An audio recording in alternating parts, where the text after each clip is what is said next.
Gold trusted gold buyers. మీరు తాకట్టు పెట్టిన బంగారాన్ని విడిపించి ఈ రోజు ఉన్న మార్కెట్ ధరకు కొనబడను.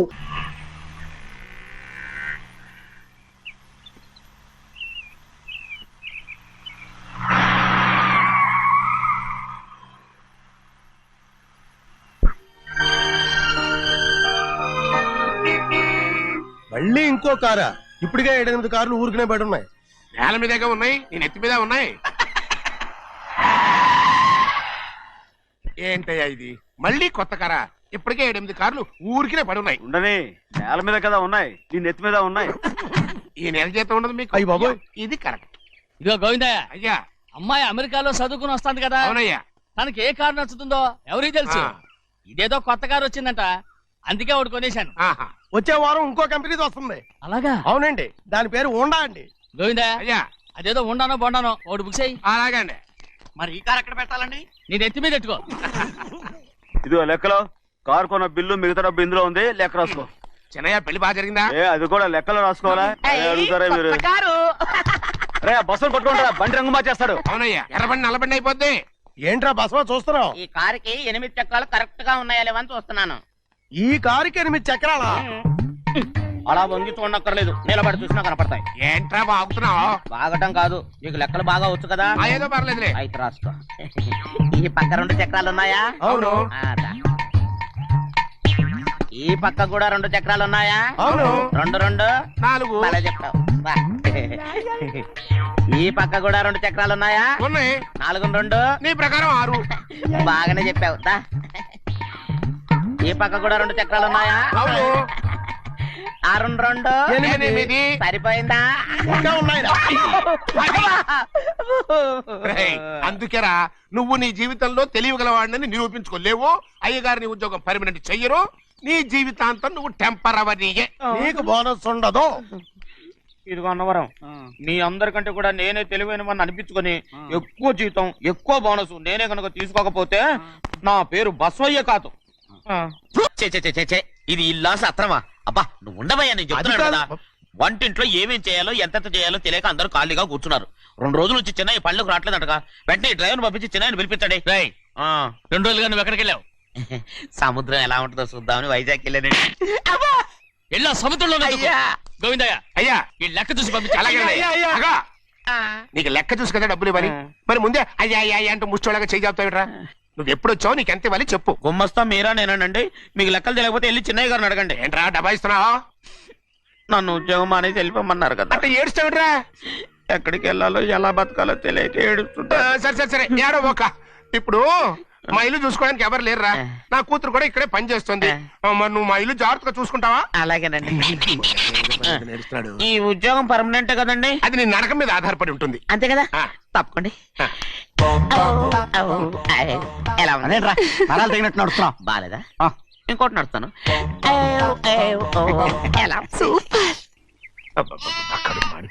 ఏంటి నాన్న బాగా ఆకలాతుందా? అవునమ్మా, ఇడ్లీ దమ్మని ఆ బస్సు గాని పంపించి 2 గంటలైంది. అప్పటికి ఆలస్యం అవుతామని నా బండి కూడా ఇచ్చి పంపించా. వచ్చేసా. సంతోషించాం. ఏంట్రా ఇంత ఆలస్యంగా చచ్చావు? మరి దీన్ని నడిపించకరావద్దేంటి? అదే నేనైతే లగెత్తుకెళ్ళి లగెత్తుకు వచ్చేసేవాడిని. అంటే ఈ బండి నడపడం నీ చేత కదా? మరి ఎందుకు తీసుకెళ్ళట్టు? ఏమో మీరు తీసుకెళ్ళమన్నారు, కర్మ తీసుకెళ్ళాను. కర్మ. సర్లే, ఆకలి చచ్చేట్టుగా ఉన్నా. ఇడ్లీలు ఎక్కడా? అదిగో మూటలో వచ్చేస్తున్నాయి. నోట్లో ఇడ్లీలు రావటం ఏంట్రా? ఒరే, ఈయన నంబర్లే గానీ మూట దింపి ఇప్పి చూపించండి. అట్టగానండి. ఇన్ని ఇడ్లీలు తెచ్చావిడ్రా? మరి 494 రూపాయలకు ఆ మాత్రం ఇడ్లీలు రావేంటి?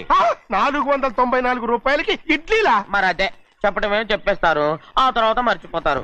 మరి నాగమణి. నాగమణి ఏంటండి? ఏంటంట? అప్పుడు మీ నాన్న నాతో ఏం చెప్పాడు? ఉండండి ఆలోచించుకుని చెప్తాను. ఏంటమ్మా, ఫ్లాష్ బ్యాక్ వెళ్తున్నావా? అవును. బాబా ఆకలేస్తుందిరా. రామస్వామి హోటల్కి వెళ్ళి కాస్త తెచ్చిపెట్టు. నాకు కూడా ఆకలిస్తుందండి. నువ్వు ఏదైనా తిని నాకు మాత్రం ఒట్టి ఇడ్లీ పడరా. ఇదిగో ఈ నోటు ఎంతో తెలుసా? నేనేమన్నా తెలివి తక్కువ అనుకున్నారా? 500 నోటు. అబ్బో, నువ్వే దీన్ని అచ్చుకుతున్నట్టుగా మాట్లాడుతున్నావే. చాలా ఆకలేస్తున్నాయి, బండేసుకెళ్ళి తొందర తీసినప్ప.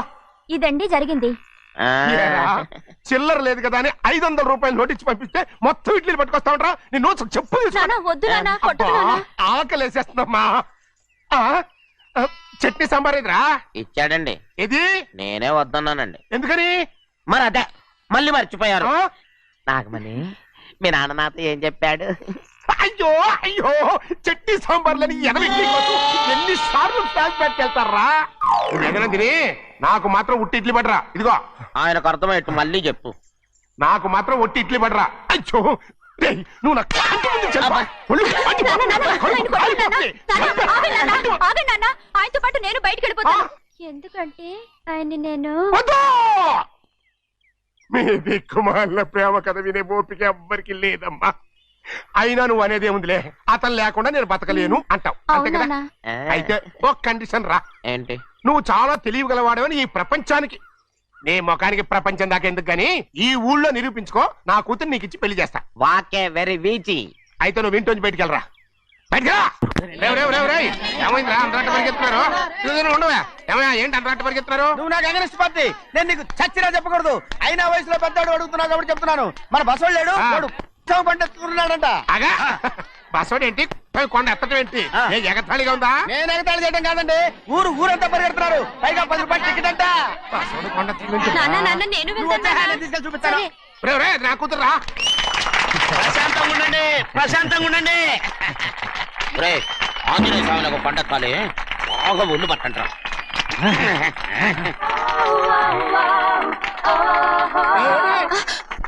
ఆడ కొండనెత్తిపోయి నిన్నెత్తిపోతాడు. ఊరుకోండి కుమస్తా గారు, ఆడికి ఆ కొండనెత్తడం ఈజీ, దీన్ని కష్టం. ఆ వయసులో ఉన్న ఆడపిల్లని చూస్తే చాలు తలనేరిసినోడికి కూడా జోకులు వస్తాయి.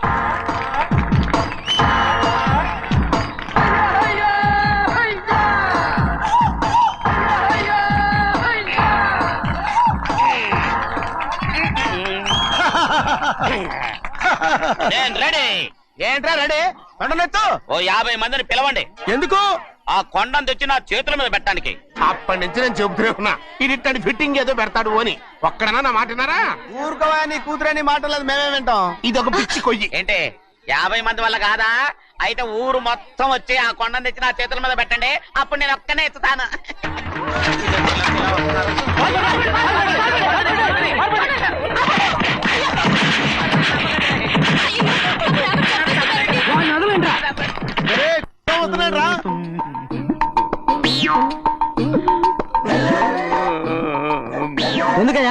ఎందుకయ్యా అమాయకుడు పట్టుకుని అందరూ చిత్త కొడుతున్నారు? అమాయకుడా? వీడా? అవును. స్వామి స్వామి, మా వారిని రక్షించినందుకు చాలా థ్యాంక్స్ అండి. ఇలారా ఏ స్కూల్లో చదువుతున్నారా? Co education. అదే కరెక్ట్. Correct correct correct. ఇటు ఇటు ఇప్పుడు మాట్లాడు.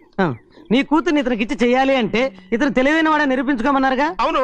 ఇప్పుడు నేను చెప్తున్నాను, ఇక్కడున్న మీ అందరికంటే ఇతనే తెలివైన. ఎలాగా? ఆంజనేయుడు తప్ప ఆ కొండను ఎవరైనా ఎత్తగలరా? చేయలేని దాన్ని చేయగలనని చెప్పి మీ అందరిని నమ్మించి ఇక్కడ తీసుకొచ్చాడే, ఇతను తెలివైనడు కదంటారా? ఇది తీవ్రంగా ఆలోచించవలసిన విషయం. కరెక్ట్. ఒక తెలివైన వాడే ఎదుటి వాళ్ళని తెలివి తక్కువ వాళ్ళని చేయగలడు. He is very bright. ఇప్పుడైనా ఒప్పుకుంటారా? ఒప్పుకున్నట్టే గుండె మీద చేసుకున్నాడు కనుక. స్వామీజీ స్వామీజీ, మీ ఆశీర్వాదం ఉంటే వచ్చే వారం నేను నీళ్ల మీద నడుస్తాను, ఆపై వచ్చే వారం భూమి మీద ఈదుతాను. అలాగా? ఏది నీళ్ళల్లో నడు చూద్దాం. ఇక్కడ నీళ్లు లేవే. నువ్వు నీళ్లలో నడుస్తావో నేల మీద ఎత్తావో నాకు అనవసరం. నా కూతురుతో నువ్వు సరిగ్గా నడుచుకుంటావా లేదా? స్వామీజీ చెప్తే నడుచుకుంటాను. స్వామిలాగా మాత్రం నడవకు. ఈ జన్మలో చస్తే నీకు పెళ్ళి అవుతుంది. చేతులు కలపచ్చుగా, భజన వాయించండి. వెళ్ళొస్తాను. స్వామీజీ స్వామీజీ స్వామీజీ, ఏంట్రా? అది నా పెళ్ళం చెయ్యి. ఓ సారీ, నా చేతి కర్ర అనుకున్నాను. స్వామీజీ అంటే వీడు కర్రను వదిలేసి కన్నీని ఎత్తుకెళ్తున్నాడు. రండి. అయ్యయ్యో, నా కాళ్ళు చేతులు ఆటం లేదే. మీరెందుకు వచ్చారయ్య గారు? కబురు పెడితే నేనే వచ్చేదాన్నిగా. కూర్చోండి అయ్యా, కూర్చోండి. చిన్నయ్య టౌన్కి వెళ్ళాడు, ఏదో కొట్లో పని చేస్తున్నాడు. దాన్ని ఎవడు మార్చగలడు? నేనేం వాడిని చూడటానికి రాలేదు, నిన్ను చూడటానికి వచ్చాను. అవును, వారం వారం డబ్బుల కోసం వచ్చేదానివి 2 వారాలుగా ఎందుకు రాలేదు? అయినా నా బాధ్యత నేను చెయ్యాలిగా. ఇదిగో తీసుకో. డబ్బొద్దండి. నీ మనవడిని నేను ఇంట్లోంచి తరిమేశాను వద్దంటున్నావా? ఇది నీ మనవడి కోసం కాదు, నీ కొడుకు కోసం నేను చెయ్యాల్సిన బాధ్యత. ఆనాడు ఊరంతా నా బిడ్డ తప్పు చేశాడన్నా, మీ మనసుకి మాత్రం తప్పు చేశాడనిపించలేదు. ఈ రోజు నా మనవడు కూడా ఏ తప్పు చేయలేదు. ఆ విషయం మీరు తెలుసుకుని వాడిని ఏ రోజు పనిలోకి రమ్మంటారో ఆ రోజే డబ్బు తీసుకుంటాను. నీ మనవడు చేసింది నేను కళ్ళారా చూశాను. దాని గురించి మాట్లాడాలంటే నాకే అసహ్యంగా ఉంది. డబ్బు తీసుకుంటావా లేదా? వద్దు బాబు. ఈ రోషమైన నాలో నేను చూస్తాను.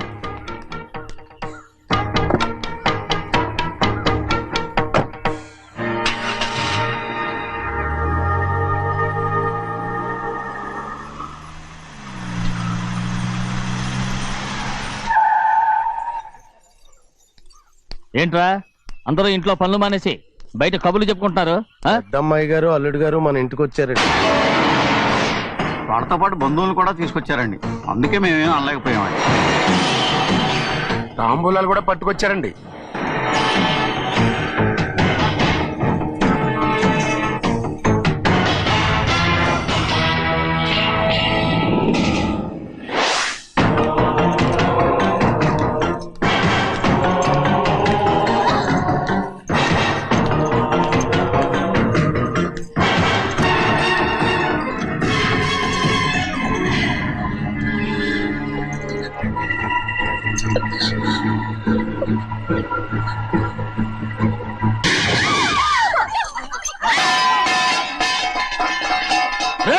అయ్యా 15 ఏళ్ళైంది బంధాలు తెగిపోయి.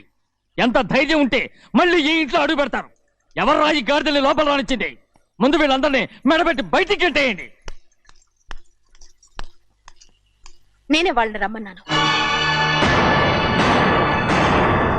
ఎందుకు రమ్మన్నావు? నా పెళ్లి గురించి మాట్లాడడానికి. నీ పెళ్లి గురించి మాట్లాడటానికి వాళ్ళెవరు? నా తోడ పుట్టింది మీ కన్న కూతురు. దాని మెడలో తాళి పండే రోజునే ఆ వర్షం మారిపోయింది. తాళి కట్టించుకుని వేరే ఇంటికి వెళ్ళినంత మాత్రాన మీ కూతురు కాకుండా పోతుందా? ఈ విత్తనవాదం వద్దు.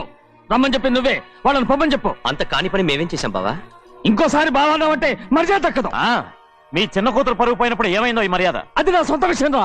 నాకు సొంత విషయమే. ఏంటా నీ సొంత విషయం? అక్కడ నిలబడిందే అది నా అక్క కూతురు. చేసుకునే హక్కు నాకుంది. అందుకే పిల్లని అడగడానికి వచ్చాం. చెప్పు తీసుకొడతాను. మీ అక్క పోయిన రోజునే ఆ బంధాలు తెగిపోయాయి. నా కూతుర్ని ఎవరికి కట్టబెట్టాలో నాకు బాగా తెలుసు. కానీ నా పెళ్లికి నా ఇష్టం కూడా ఉండాలి నాన్న. ఓహో, వీడిని ఇష్టపడ్డావన్నమాట పెళ్లి చేసుకోవటానికి? కాదు, తల్లి ప్రేమకి ఎలాగో నోచుకోలేకపోయాను. అట్లీస్ట్ ఆ ఇంటికి కోడలుగా వెళ్ళి అక్కలోనైనా అమ్మని చూసుకుందామని ఆశపడ్డాను. నీ ఆశ నే బతుకున్నంత కాలం తీరదు. ఎందుకు తీరదు? నా పెళ్లికి మీ అనుమతి అవసరం లేదు. నేనిప్పుడు మేజర్ని.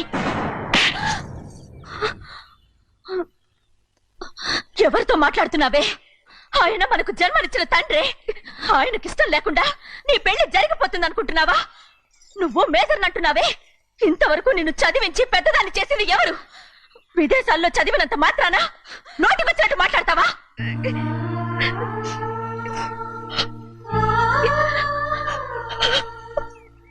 నన్ను క్షమించండి నాన్న. ఎలాగైనా మన కుటుంబం కలవాలనే ఆశతో దాని మాటలు వినే ఇక్కడికి వచ్చాం. మీ ఇష్ట ప్రకారమే ఎవరికైనా ఇచ్చి పెళ్లి చేసి దాన్నైనా చివరి దాకా మీతోనే ఉంచుకోండి.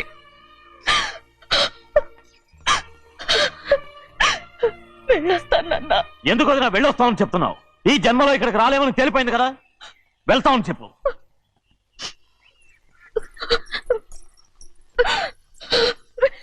గోవిందయ్య, అయ్యా ఈ దరిద్రాన్ని బయట పారే. అలాగేనండి. నన్ను క్షమించండి నాన్న. ఊరుకోమ్మా, ఏదో తెలియక చేసావు, పర్వాలేదు.